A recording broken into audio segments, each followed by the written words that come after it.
Matthew, I'm joined by Professor Dolores Cahill right now.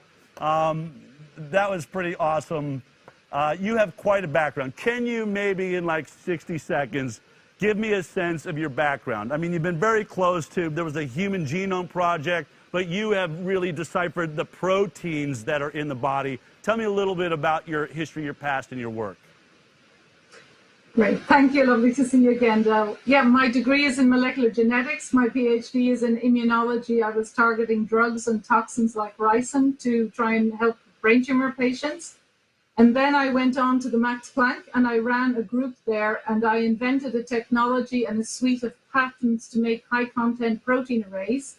And at that time, it was quite disruptive. We had around 8,000 different human proteins, and we were able to test the specificity of antibodies. And we also were able to profile the antibodies in serum for people who had autoimmune diseases and cancer and viral infections. And what was very interesting is up to that time, people would characterize against 8 proteins, and we were able to characterize against 8,000. And there's about 20,000 proteins in the human genome expressed, and so I made these high content arrays.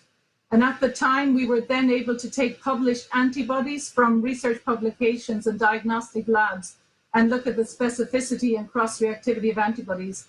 And I also worked on a meningitis vaccine, and I worked in a class 2-3 safety lab, and then I ran that lab for about 3 years. And the last thing is to say that because of high content protein arrays, we're able to look at the specificity and cross-reactivity of antibodies, but at one amino acid level, so that you can actually do epitope mapping. And we were also able to profile if a person naturally cleared a virus or a bacteria like meningitis, exactly what were the proteins, the antibodies against what proteins that made them, we'll say in meningitis, not die, and then take those proteins and epitope map the antibody to the amino acid level. And I developed a company, Protogen, as you know, in 1997, co-founded it. And we were kind of quite world leaders at the time to make diagnostic assays. And also we looked at companion diagnostics for why did people respond to certain drugs and not, and also to profile people who had adverse events. So including unusual symptoms like chronic fatigue. All right. I'm sure you could go on and on and on, but I don't want to do, I want to admit to Matthew McConaughey, I only understood about half of that stuff too. So we're together on that.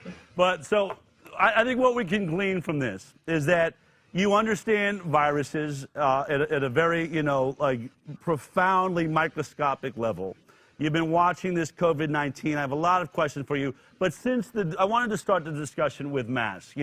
Russell Blaylock is a world-renowned doctor who's come out and said there is a danger to wearing these things. Do you agree with him? What are your thinking when you look at disease profiles and viruses and bacteria?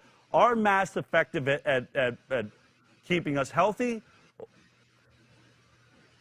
So I would say it's the third slide there. There's a table that just compares coronaviruses with Ebola viruses. So if it was an Ebola virus outbreak, then a mask would be affected because Ebola virus is transmitted through the air. But in the case of coronavirus, it's not transmitted through the air. It's transmitted through droplets that then would drop on the surface like a door handle. So in coronavirus, there is absolutely no need to wear a mask. And also that means there's no necessity for coronaviruses. But also I entirely agree with Professor Blaylock, who has an outstanding track record and is very experienced in this area, that because the mask is covering you, you have less oxygen, and that puts your immune system under stress. And then the latent viruses that are in your body, because you're under immune stress, will reappear. And not only will you have more coronavirus, but if you had other latent viruses, it would allow them to reemerge. And the reason why they reemerge is that nutrition and vitamins and stress are very important to have good nutrition, have very little stress on the body, and ensure that you have vitamins to keep your immune system working. And in this case, in coronavirus, the immune system can clear the virus within, 10 or 11 days. So I would definitively say for coronavirus, there is no need for masks. And also there is no need for social distancing. So I'm actually looking in Ireland to see whether we can take precedence cases against, legally, because the government scientists, and our Taoiseach is a doctor, and the Minister for Health, that they are making policy decisions that actually will make people sicker. So there is no need to wear masks. And also, as your early commentary, that there will be more deaths, that in the United Kingdom, for example, normally there are 5,000 people diagnosed with cancer in a month, and there's only 25,000. So there are issues around heart attacks being not treated properly, early diagnosis of cancer, and also issues around depression. So I am saying that in Ireland, any deaths that result, we'll say, from 10 days' time are entirely unnecessary.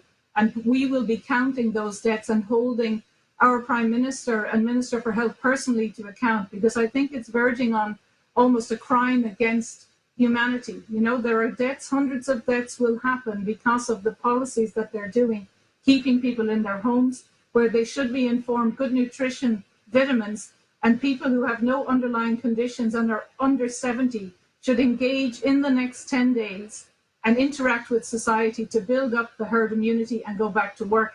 And I would be saying that any closure really in Ireland after the 25th of May is unnecessary. And I would even consider, the same in America, and that perhaps people should consider actually going about their daily lives on the 25th of May, because it is entirely unnecessary what's going on. And I do have one slide there with the 3 outbreaks from the CDC. It was the second slide, if they want to put it up. And Great. So the second slide, this is actually from the director of the CDC, and it was presented at a US presidential meeting. And this clearly shows it ranges from December 2019 to the 12th of April 2020, that when viruses circulate the globe, they actually circulate the globe within about 3 or 4 to 6 weeks. And that this flu season, as normal, influenza B circulated influenza A and COVID-19. So what happens then as well is that everybody in the globe are exposed to these viruses, and people, the majority of people will not have any symptoms, and they will develop an immune response and clear it, and then a certain percentage of the population will have flu-like symptoms. And I am saying that only about 1 in 100 people will go on to develop a cough. And because we now are totally aware that the drug hydroxychloroquine with AZT and zinc can actually prevent those people from ever reaching hospital, that there is actually, a well-known prevention and a treatment. And because we have that, it's then entirely unnecessary to have these lockdowns.